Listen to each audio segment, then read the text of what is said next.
కొద్దిసేపటి క్రితం ఈడీఓలు వచ్చినట్ట పాపం యాడికి నీకు ఇక్కడ వెంకటరామరెడ్డి దగ్గర రాలేదు, అది చిన్నది అది పక్షి. ముఖ్యమంత్రి మాజీ ముఖ్యమంత్రి చంద్రశేఖరరావు గారి మీద ఈడీ ఇప్పుడే కొద్దిసేపటి క్రితం కేసు నమోదు చేసింది. ఏం చెప్తారు పెద్దమంత్రులు ఏం చెప్తారు? మరి చెడగొట్టకురా, ఎవరికి అన్యాయం చేయకురా, అన్యాయం చేస్తే పాపం కలిగి పోతామని చెప్తారా చెప్పరా? వెంకటరామరెడ్డి ఆయన మెదకోడా? మెదకులో బీఆర్ఎస్ కోసం కష్టపడి జెండా మోసి ఏడ్చి ఇందాక మన నరేంద్ర అన్న చెప్పినట్టు ఊర్లో వెళ్ళిపోయిన కార్యకర్తల ఉసురు ఎవరికి దాకింది? వెంకటరామరెడ్డికి దాకింది. 200 కోట్లు కాదు, వాడు 500 కోట్లు ఖర్చు పెట్టినా వాడు ఎన్నికలలో గెలుస్తాడా? జర మొదలైంది ఇప్పుడే. అదే సినిమాలో చిరంజీవి చెప్తాడు, ఏం చెప్తాడు? In front there is crocodile festival. Venkataramareddy గారికి ఉంటుందా క్రొకడైల్ ఫెస్టివల్? గౌరవనీయులు హరీష్ గారికి ఉంటుంది, మాజీ ముఖ్యమంత్రి చంద్రశేఖరరావు గారికి కూడా ఇన్ ఫ్రంట్ జరిగితే క్రొకడైల్ ఫెస్టివల్. పట్టోడు ఎప్పుడు చెడ్డోడు కాదు, బాధపడద్దు. మాట పట్టం, గాయపట్టం, దెబ్బ తిన్నాక పులి కొంచెం గట్టిగా వస్తుంది. దుబ్బాకలో దెబ్బ కొట్టి రాని షాన్ ఎగిరిండి 6 అడుగులు ఉన్నాడు అన్నాడా? నిన్న సిద్దిపేటకి ఆయన ఉండగా ఆయన కూర్చున్న మీటింగ్ కి ఎస్కాట్ లో ఇంకోటి వస్తాడని కలగట్టడా ఎప్పుడన్నా హరీష్ రావు అనేటోడు అంటాడా? నిరూపించినవా? చేసినవా? ఇగో ఇది సంకల్ప బలం. నేను గెలుస్తారా? బరాబరి గెలుస్తా. ఇందాకేమన్నా చెప్పారు, అక్కడ పెద్ద పెద్ద వాళ్ళు ఉన్నారన్నా, ఎమ్మెల్సీలు ఉన్నారు, ఎంపీలు ఉన్నారు, వీళ్ళున్నారు, వాళ్ళు ఉన్నారని. ఎవరున్నా ఏం కాదు, నీ ధైర్యం నేను గెలిపిస్తుందా గెలిపేదా? అరే దానికి సజీవ తార్కాణం మీ ముంగటున్నటువంటి రఘునందన్ రావు. అంతేనా? మనం ఏమైనా 100 కోట్లు వచ్చినామా?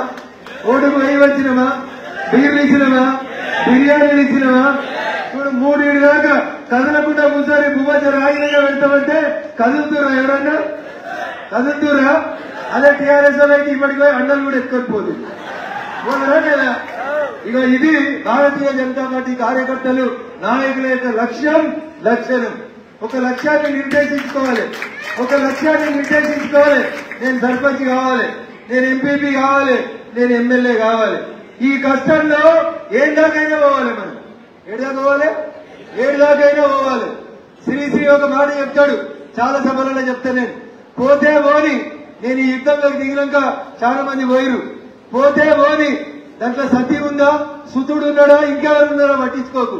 యుద్ధం మొదలు పెట్టిన తర్వాత యుద్ధం గెలిచేదాకా మళ్ళీ వెనకాల తిరిగేది చూడొద్దు. పోయిన దాంట్లో ఎవరు పోయిందనేది దాని గురించి పట్టించుకోవద్దు. పోతే పోని సతుల్, వస్తే రాని కష్టాలు నష్టాలు. కానీ లక్ష్యం ఏంది? మెదక్ పార్లమెంట్ గెలవాలి, నరేంద్ర మోడీ గారికి గిఫ్ట్ ఇవ్వాలనుకున్నాం. ఇచ్చినవా లేదా?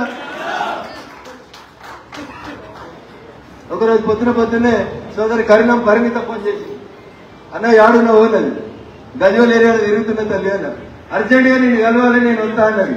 ఇంత దూరం ఎందుకు, నేను అటు వచ్చినప్పుడు చూద్దాం అంతే అన్నారు. కాదని అర్జెంట్ గా నీతో 2 మాటలు మాట్లాడాలని వచ్చింది. అన్న నాకు భయం అవుతుంది, ఎదురు వాళ్ళు బాగా డబ్బులు ఖర్చులు పెడతా ఉన్నారు.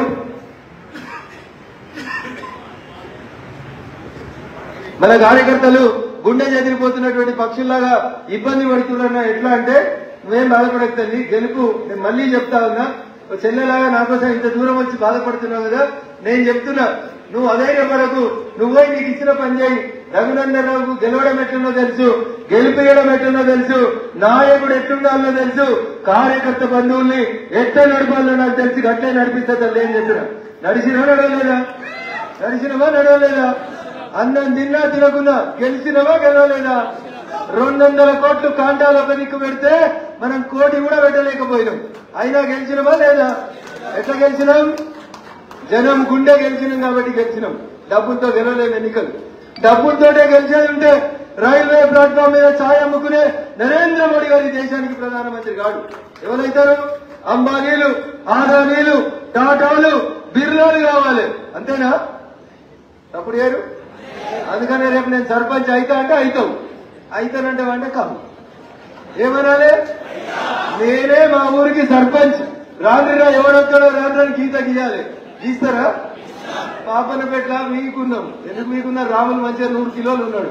లేదా మీ అధ్యక్షుడు ఎవరున్నారు సీనియర్ నాయకులు ఉన్నారు సర్కల్ లాంటి వాళ్ళు ఇది కూడా ఏమైతే పాపన పెట్టి ఏడొస్తాయి మనకు ఉన్నారు వచ్చినాయా రాలేనా 9,54,000 ఓట్లు అక్షరాలు ఎవరికి వచ్చినాయి మనకు వచ్చినాయి ఉత్తగా రాలేదు మీరందరూ కష్టపడికి వచ్చినాయి అందుకని దయచేసి ఎప్పుడు అధైర్యపడకూరు ఎప్పుడన్నా అధైర్యం మీ కళ్ళ ముందు కనబడితే రఘునందన్ యాద్ చేసుకోరు అరే ఏం వండాడు రాబాయి మా రఘునందాన్ని యాద్ చేసుకోరు నేను చెప్తా ఉన్నా నిజంగా చెప్తా ఉన్నా నా జీవితంలో నేను అనేక ఆటుపోట్లని అనేక అవమానాలని అనేక ఇబ్బందులను ఎదుర్కొన్న ప్రతి అవమానానికి బదులా చెప్పాలనుకున్నా ఆ బదులో మనం మెదక్ గెలిచి చెప్పినామా